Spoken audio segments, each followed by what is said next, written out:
Hello everyone, today we will be discussing 10 major US city skylines that I believe are very underwhelming. Now when I say underwhelming, it doesn't mean that the skylines are bad, it just means that they're a little bit small for their size. Now I believe that a city skyline is one of the most important parts of a city, since it's the first part of a city that people see. Now these cities aren't bad at all, it's just their skylines don't reflect their size very well.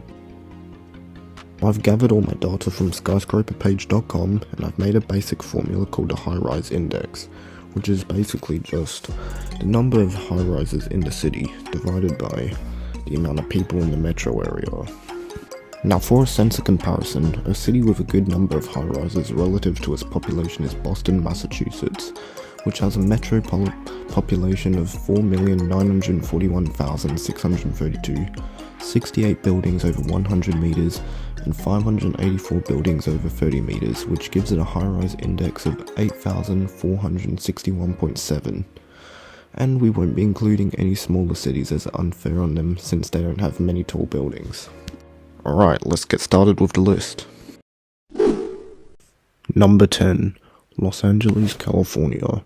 Los Angeles has 91 buildings over 100 meters tall, 815 buildings over 30 meters tall, and a metropolitan population of 12,534,000. Los Angeles has a high-rise index of 15,379 compared to the 8,000 that of Boston. The tallest building in Los Angeles is the Wilshire Grand Center, built in 2017, 73 floors tall, and 335 meters to the tip. Now before you go into the comments and start saying, well, Los Angeles has plenty of tall skyscrapers. Yeah, you're right. But for a city of such enormous proportions, it's just not that much.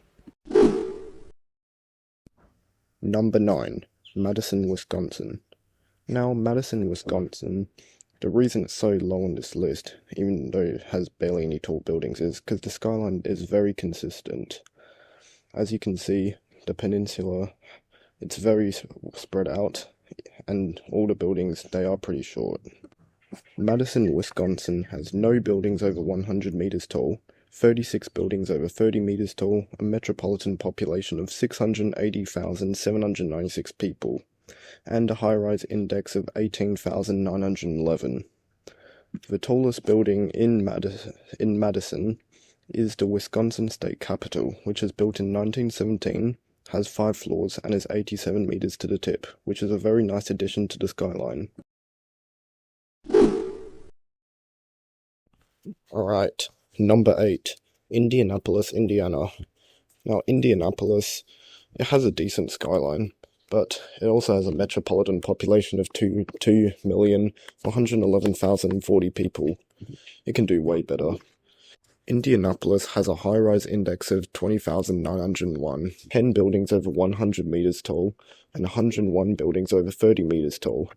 Now, the tallest building in the skyline is the Salesforce Tower, built in 1990, 48 floors, 247 meters of tip. Now, personally, Salesforce Tower, I really like it. It's a great addition to the skyline. But however, Indianapolis, you can do way better. Add more buildings, and maybe you won't be on this list. Number 7. San Antonio, Texas. Now, I personally thought that San Antonio would be higher up on the list, but the math places it at number 7. Now, San Antonio, it has a metropolitan population of 2,558,143 people, and it has a high-rise index of 21,864.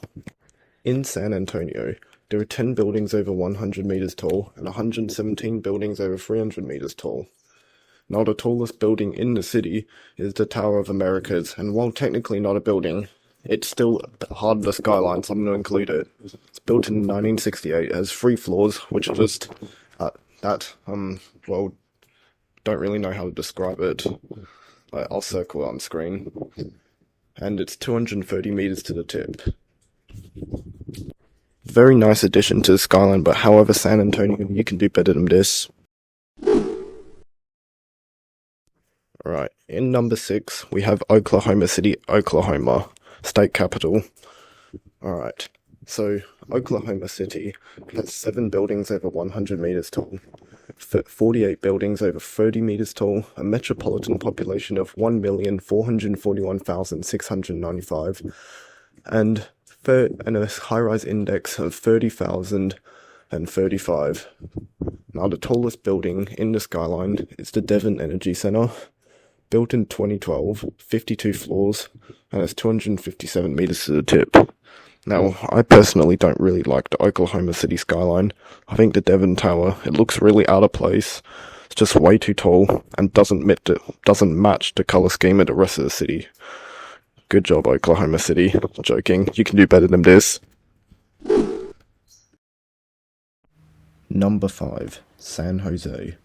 Now, just like Madison, Wisconsin, San Jose has a low-key skyline, but it is pretty consistent, with no buildings over 100 meters tall, but 61 buildings over 30 meters tall.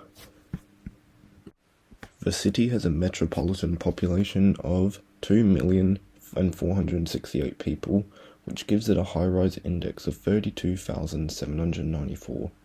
Now, the tallest building in the city is 200 Park Avenue, which was completed this year in 2023, has 19 floors and is 91 meters to the tip, which is a nice addition to the skyline. However, San Jose, they can build some more taller buildings.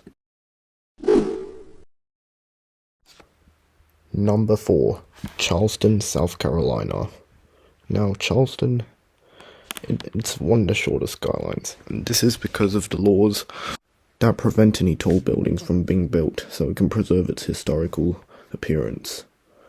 Now, Charleston has no buildings over 100 meters tall, but 18 buildings over 30 meters tall, a metropolitan population of 830,000, which gives it a high-rise index of 46,111. The tallest building in the city is actually a church. It's St. Matthew's German Evangelical Lutheran Church, built in 1872, has 1 floor and is 78 meters to the tip. Now, even though the skyline's underwhelming, I still think it's really good that the city of Charleston is trying to preserve their heritage. So good job, Charleston. Number 3, Phoenix, Arizona. Now, just like Los Angeles, California, Phoenix is one of the largest cities in the US, and it has a very large skyline. However, the skyline is still small compared to the city's size. The city has a metropolitan population of 4,948,203, and it has only 17 buildings over 100 meters tall and 94 buildings over 30 meters tall, which gives it a high-rise index of 52,640. Now, the tallest building in the city, which I really like, is the Chase Tower, which was built in 1972, has 40 floors and is 147 meters to the tip. However, for such a large city, Phoenix can do way better. Way better. Even Los Angeles has a much taller building, and it's only around triple the size of Phoenix. But overall, Phoenix, number 3, not very good.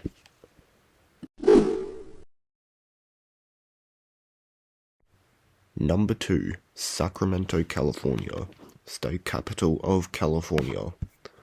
Now, Sacramento, it has a metropolitan population of 2,397,382, and it has 8 buildings over 100 meters tall and 44 buildings over 30 meters tall, which gives it a high-rise index of 54,485.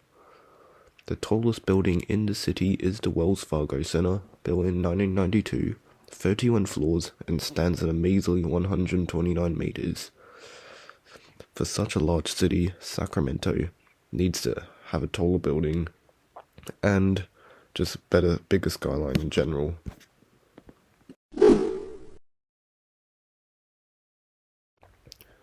Alright, now before we get to number 1, we have a quick honourable mention. So, the honourable mention is Washington, D.C., which is the capital city of the USA. While the District of Columbia itself doesn't have a very large skyline. The surrounding DC suburbs in Maryland and Virginia make up for this. For example, Alexandria, Rockville, Tysons, Reston, Bethesda, and Arlington make up for the skyline. Now, DC itself only has one structure over 100 meters tall, but 55 buildings over 30 meters tall, and a metropolitan, not really metro, like DC itself has a population of 712,816, which gives it a high-rise index of 12,960, which isn't that bad, but still. The district itself doesn't have a skyline, so that's why I put it as an honourable mention. However, the suburbs make up for that. Now, the tallest structure in DC is the Washington Monument, which was built in 1884 and is 169 meters to the tip. Alright, back to the list. Now, number 1, Providence, Rhode Island. Now, some may argue that Providence is the same metro as Boston or Hartford, but I beg to differ. Providence is pretty far away from them, around 70 kilometers.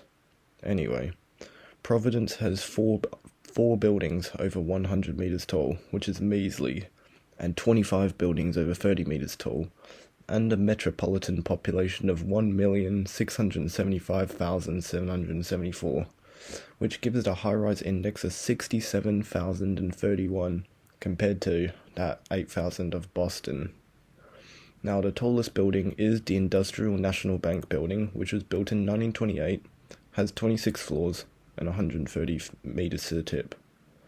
Now, even though Providence doesn't have a very good skyline for its size, Providence is still a really good city, located right in the heart of New England. And I just want to make it clear that none of the cities on this list are bad. They're just, they're not accurately represented by the skyline, and the skyline is the most visible part of your city, so it's always good to have a good skyline.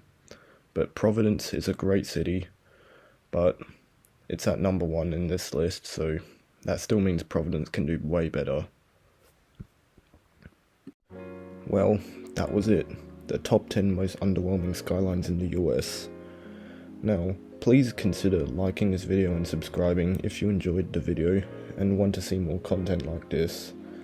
I'm hoping to pump out a video at least once every month. I have lots of commitments and I go to school, so I can't do them frequently, but I think once a month is good enough. So if you're interested in geography content, please consider subscribing to this channel with notifications on, and thank you for watching. Now click on one of the videos on screen if you want to keep watching my videos.